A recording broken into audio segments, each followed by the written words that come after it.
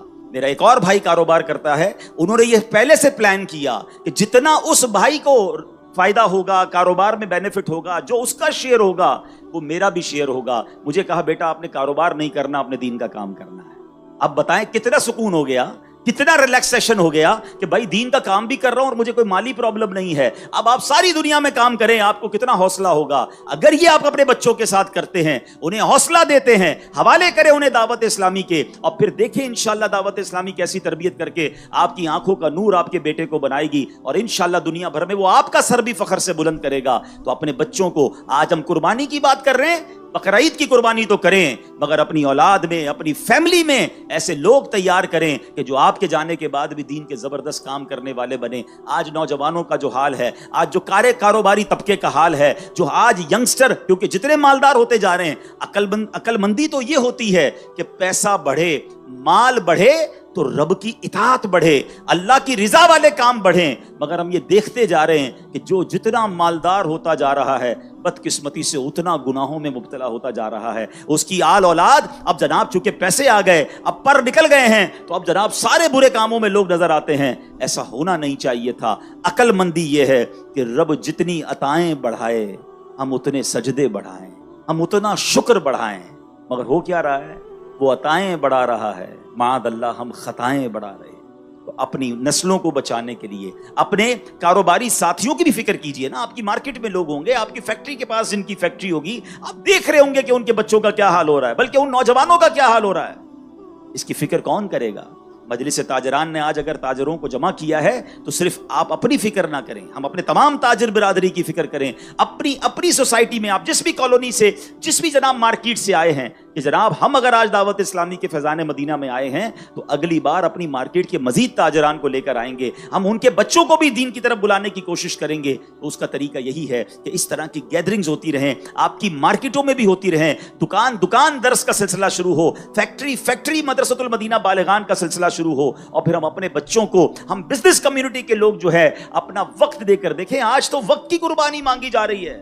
حضرت اسماعیل نے اور حضرت ابراہیم نے کیسی قربانی دی, آپ کو پتہ ہے کیسا منظر تھا, جھرجھری آ جاتی ہے, کہتے ہیں نا رونگٹے کھڑے ہو جاتے ہیں. روایتوں میں آتا ہے جب حضرت ابراہیم علیہ السلام نے بیٹے کو قربانی کے لیے لٹایا, ان کے ہاتھ باندھ دیے, ان کے سر کے قریب بیٹھ گئے, چھری ان کی گردن پر رکھ دی, اور پھر کہا الہی لک الحمد فی الدہر الباقی رزقتنی الولد علی کبر سنی فابتلیتنی بہذا البلاء.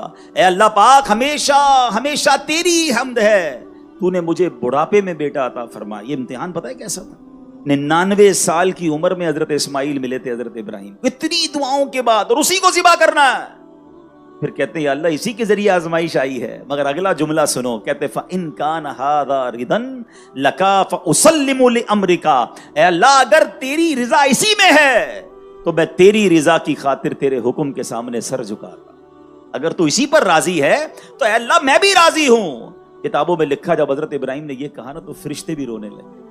روتے روتے اللہ کی بارگاہ میں عرض کرتے ہیں مولا تیرے نبی ہیں, ایک لیٹا ہوا ہے ایک ذبح کرنے ہے, اے اللہ تیری رضا کی خاطر ذبح کرنے کو تیار ہیں. پھر اللہ کریم نے سبحان اللہ حضرت اسماعیل کے فدیے میں جنتی مینڈا بھیجا. کاش یہ جذبہ کا کچھ ذرہ نصیب ہو جائے. اے اللہ میں تیری رضا میں راضی. جملہ کتنا پیارا ہے.